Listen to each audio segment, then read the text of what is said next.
The sounds of air raid sirens overnight in the Ukrainian capital of Kyiv after Russia launched a barrage of missiles and drones. Ukrainian officials are saying this morning several people were killed in the attack. This happened just days after Ukraine unleashed that wide-ranging drone operation that hit multiple Russian air bases and took out dozens of Russian aircraft.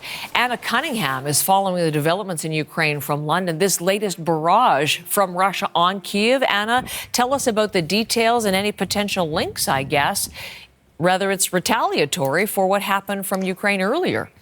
Well, Heather, the president of Ukraine, Volodymyr Zelensky, this morning saying that Russia hit almost all of Ukraine. He says that they used some 400 drones and 40 missiles. You can see there the capital, Kyiv, was targeted. Residents in Kyiv forced to spend yet another night in underground shelters. They were using metro stations. We've also heard that some of those rail lines above ground were hit and damaged. And I think if we can take a look at some of the images that have come out by daylight, what you see is very visible damage. Apartment blocks that have been hit are now just blackened, burned out shells. These images that you're seeing now are from the northwest. The city of Lutsk was heavily hit there, and also Ternopil, that's also in the northwest. The military chief there actually describing it as the biggest attack of the region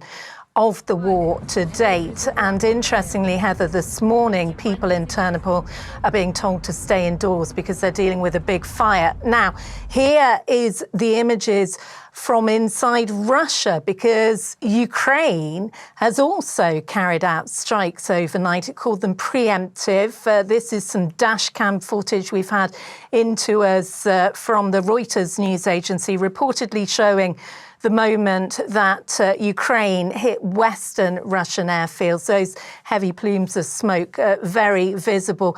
You were asking in terms of whether this is the retaliation that Russia had promised. I think it's very difficult to know at the moment, Heather. The Kremlin says today that all military actions are in response to the action it calls the terrorist regime in Kyiv. That kind of seems to leave it open for possibly more strikes, and it might not be the end of the retaliation. And in the meantime, what, if anything, is the White House doing at this point, Anna, to help end the war?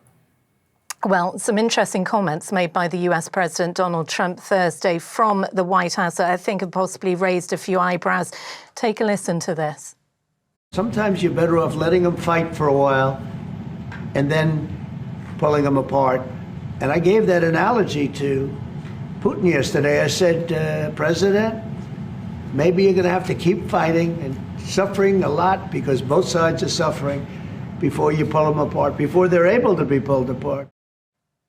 Now, I'm not sure those comments are going to be welcomed by Ukraine's allies, certainly here in Europe and Canada. But the Kremlin today responding, saying that whilst the US President Donald Trump has a right to his own opinion, the conflict for Russia is an existential matter. Heather.